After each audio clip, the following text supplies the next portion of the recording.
Comment éclairer vos choix? Alors là aussi, hop, je repasse cette diapositive-là. Je la remets là pour réinsister sur quels sont mes objectifs à partir de mes choix, comment je fais mes choix. Je vais les passer très vite. Il y a tout un ensemble de diapositives. Le but, c'est que vous vous posiez des questions. C'est pour ça que je vous mets vous d'abord en parent. Vous avez le temps de cogiter un peu. C'est pareil, il ne faut pas que ça vous génère un stress à ne pas dormir pendant 4 jours, là, ce que je suis en train de vous dire. Mais c'est de se dire, voilà, ce qui va être important, c'est il va choisir un projet sportif. Donc, en fait, qui est l'entraîneur? Comment ça se passe avec l'entraîneur? Parce que là, il va partir pour 3 ans avec cet entraîneur-là. Donc, si ça match, c'est bien. Si le mec, il a une bonne réputation, etc., ça peut être bien aussi. De la même manière, c'est là où on fait toujours la différence quand même entre pro et pas pro, c'est que qui va être l'entraîneur l'année prochaine? Parce que là, ce qui est embêtant, vous demander de vous commencer à vous renseigner maintenant, c'est qu'il y a des clubs où aujourd'hui, on ne sait pas encore si on aura le projet U18 l'année prochaine. Là où un centre de formation Club Pro sait qu'il sera déjà U18 l'année prochaine. Il y a des clubs qui ne savent pas si l'entraîneur va rester ou pas rester. Enfin voilà, il y a toutes ces questions-là où ça va être assez important d'avoir une visibilité. Est-il professionnel ou pas professionnel pour la structure? Ça peut faire une vraie différence. Et ça, en FI, c'est important. Il y a des structures qui aujourd'hui fonctionnent avec des entraîneurs qui ont un métier toute la journée. Pardon, excusez-moi. Ils ont un métier toute la journée. Et une fois qu'ils ont terminé leur métier toute la journée, ils viennent entraîner, s'occuper des filles ou des garçons. Mais non, pas en garçon. Je n'en connais pas. Mais ça fait une différence notable quand même entre le mec qui est payé pour faire toute sa journée, s'occuper d'un centre de formation et celui qui vient le soir. C'est pas que celui qui vient du soir, il fait moins de boulot, il fait moins de ceci, moins de cela, mais on n'est pas dans le même registre. Donc, en fonction des besoins, il faut se poser ces questions-là. Donc, il y a toute une série de questions. Par exemple, sa manière de voilà, la disponibilité pour l'équipe. Moi, j'ai envie de dire, moi, tant que le gars, il est là pour l'entraînement, qui s'occupe de ma fille, etc., c'est quelqu'un qui est autonome, il n'y a pas besoin de 50 entretiens individuels dans l'année. À la limite, moi, en tant que parent, ça, je m'en fous, ce n'est pas un point important. Voilà. L'idée des questions, elles sont là, c'est juste pour vous dire qu'est-ce que vous pouvez vous poser comme question, et après, vous faites le tri, vous stabilotez. Ça, pour nous, c'est important. Ça, on s'en fout. Je disais tout à l'heure, l'éloignement familial, c'est important, c'est pas important. Mais par contre, on le sait, c'est pas, il y a des jeunes qui ont besoin de leurs parents. Et vous le savez, ils vous appellent tous les jours, etc. Puis il y a ceux, dès qu'ils sont rentrés au pôle, ils vous ont oublié, en gros. Voilà. Vous stabilotez les questions en jaune qui vous plaisent, les questions en rouge qui ne vous plaisent pas parce que vous estimez que pour vous, ce n'est pas important, vous barrez. Mais ce qui est important, c'est de vous poser les bonnes questions. Et ces questions-là, on les a mis en œuvre parce que on a réalisé en discutant avec les parents quand ils étaient sortis du pôle en disant mais si je m'étais posé cette question-là, j'aurais peut-être fait un choix différent. Ou alors, on ne s'était pas posé la question, mais bon, ça va, on est retombé sur nos pattes. Donc, toutes les questions qui suivent sur l'encadrement sportif, comment se passent les entraînements? Est-ce qu'ils sont le soir? Parce que c'est pareil, faire 10 heures d'entraînement par semaine, ça peut être sur un truc un peu comme le pôle, avec beaucoup de récup, etc. Puis ça peut être des entraînements qui ont lieu de 19h30 à 21h. Donc ça veut dire qu'on mange à 22h ou ça veut dire qu'on mange à 18h, etc., etc. Donc un ensemble de questions sur l'entraînement, un ensemble de questions sur la salle, parce que là aussi, tout le monde ne joue pas dans la même cour. Il y a des conditions idéales. Mais après, c'est pareil, on leur répète souvent, mais le problème de rentrer au pôle très jeune, c'est que vous êtes tout de suite mis dans ce qui se fait quasiment de mieux. Donc, on a des jeunes qui, pour eux, ben ouais, mais cette salle-là, elle pue. Non, c'est une bonne salle. Une salle qui pue, c'est une salle en béton où il n'y a pas de panier, où il n'y a pas de souci. Mais voilà, quelle est la nature de l'équipement sportif?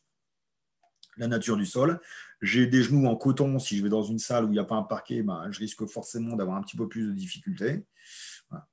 Quel est l'encadrement médical? Qu'est-ce qu'on propose comme suivi médical? La partie formation scolaire, je reviens sur double projet, projet basket, comment je suis encadré dans mon projet basket, comment je suis encadré dans mon projet scolaire. Et encore une fois, sur la réforme scolaire, là, je choisis 3 options. Ces 3 options, il faut qu'elles soient dispensées. C'est 3 parmi 17 ou 18, si je ne dis pas de bêtises. Et chaque lycée doit en proposer une dizaine. Donc, il faut vraiment faire ce choix-là. Voilà. Soutien scolaire, c'est pareil. La question, elle existe là. Mais si votre enfant il a 17 de moyenne depuis des années et qu'il travaille 20 minutes, et on en a 17 et je ne travaille pas, le soutien scolaire, on s'en fout. Si par contre, votre enfant il est en difficulté à concilier les deux, il est un peu moins autonome, il a besoin qu'on s'occupe de lui, etc., etc., c'est une question qui devient prioritaire. Donc pour certains, stabilité en jaune, pour d'autres, stabilité en rouge, on s'en fout. Le taux de réussite aux examens, etc., le volume horaire quotidien, parce que c'est pareil, si je suis en cours de 8h à 18h, que je m'entraîne de 19h30 à 21h, quand est-ce que je fais mes devoirs là-dedans? Ok. L'hébergement, comment ça se passe? Ils sont en individuel, ils sont en chambre de deux. Alors là aussi, hein, c'est toujours le problème, c'est pareil. Que veut votre enfant? Parce qu'on en discute. Il y a des jeunes, ils sont en chambre de deux au pôle, ils nous disent ah, mais je jouerais bien être tout seul. Puis en fait, on en a un qui est tout seul parce qu'il a un grand lit, il me dit ouais, mais j'aimerais bien être en chambre de deux. Bon. De quoi a besoin votre enfant? Voilà, je passe. Toute la partie restauration, toute la partie transport, parce que là aussi, quand vous êtes sur le pôle, c'est bien, c'est que vous sortez des cours, vous allez à la salle, vous allez à l'hébergement, il y a les centres de formation où il faut faire un peu de voiture, il faut faire un peu de bus, il faut faire un peu de à pied. Comment ça se passe, tout ça? Parce qu'on avait le discours un jour sur le pôle de Reims, en discutant avec eux, et quelqu'un me dit, mais c'est que 10 minutes pour aller à l'école. Oui, c'est 10 minutes à pied le matin, plus 10 minutes à pied le midi, plus 10 minutes à pied pour repartir à l'école et 10 minutes à pied pour revenir. Donc en fait, sur une journée où tout est compressé, on perd 40 minutes à faire 4 fois 10 minutes à pied. Donc ouais, c'est pas grand-chose. 10 plus 10 plus 10, par contre, ça fait 40. Et dans la vie qu'ils peuvent avoir, 40, c'est pareil, ça peut être lourd ou pas lourd, en fonction des emplois du temps autour. Donc voilà pourquoi je vous mettais tout ça. Moyens financiers. C'est peut-être pas au premier entretien où on pose ces questions-là. Peut-être d'abord voir si ça matche bien. Mais par contre, il faut se poser la question. Parce que il y a des centres de formation où en fait, tous les joueurs payent la même chose. Il y a des centres de formation où tous les joueurs payent rien. Et puis, il y a beaucoup de centres de formation où tel joueur, je te veux, donc toi, en fait, tu ne paieras pas. Si tu viens chez moi, tu ne viens pas. Vous savez que là, vous pouvez tous aller à la Parker Academy, hein, si vous voulez. À la condition, si vous n'êtes pas retenu, de candidater et de faire un joli chèque. Un gros chèque, très cher. D'accord? Donc, en fait, il faut vraiment prendre ça en compte.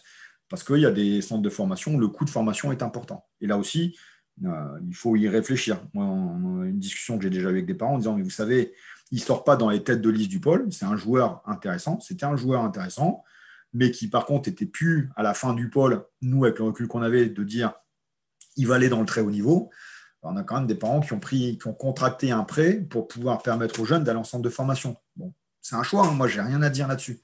Mais ce que ça coûte et les avantages. Pardon. Donc, la formation sportive, comment ça se passe, etc. etc. Plein d'autres questions. Voilà. Les points importants. Signature de convention, oui, non. Là, la Covid a remontré l'intérêt d'être en pôle. C'est-à-dire que nous, on fait opposition, 5-5, etc., juste parce que les jeunes sont sur liste espoir. Les centres de formation peuvent aujourd'hui entraîner dans les mêmes conditions que nous tous les jeunes qui sont sous convention et n'ont officiellement pas le droit d'entraîner dans les mêmes conditions que nous les jeunes qui ne sont pas sous convention. Mais ils peuvent les entraîner parce que ce sont des sportifs mineurs, mais sans contact, en respectant les gestes barrières, machin, etc. Vous voyez un peu le truc. Donc ça, c'est le premier point par rapport à la convention. Le deuxième point, c'est que la convention, par exemple, moi je vous avais dit, vous n'aviez pas signé de convention au pôle parce qu'il y a un article sur lequel on n'était pas d'accord et il nous engage. Et une convention, c'est quelque chose qui engage. Donc là aussi, il faut être prudent avec les centres de formation. Il faut bien ce sujet-là le mettre sur la table en disant la convention, quand elle est signée, elle vous engage sur une durée de. Si à la fin de la première année, ça ne se passait pas bien, comment se passe la rupture? J'ai signé, à la rupture, il y a des frais de formation que je dois rembourser ou pas. Là aussi, cas j'ai dû gérer il y a quelques années, une joueuse signe une convention. Le centre de formation dit, de toute façon, si à la fin de la première année ou de la deuxième année, la joueuse veut partir, nous, il n'y a pas de problème, on casse la convention, il n'y a pas de remboursement des frais de convention. Très bien. La joueuse s'engage, fait sa première année, très bien. Elle fait sa deuxième année, très bien. On lui demande, est-ce que tu veux rester? Elle dit, oui, je reste. Sauf qu'entre deux, changement d'entraîneur. Revient un entraîneur avec lequel ça s'était très mal passé. Donc, elle dit, ah non, si c'est cet entraîneur-là, moi, sur la troisième année, ça va mal se passer, donc je pars. Sauf qu'entre deux, le club avait donc dit à des joueuses, ben non, on ne te prend pas parce qu'on garde un tel.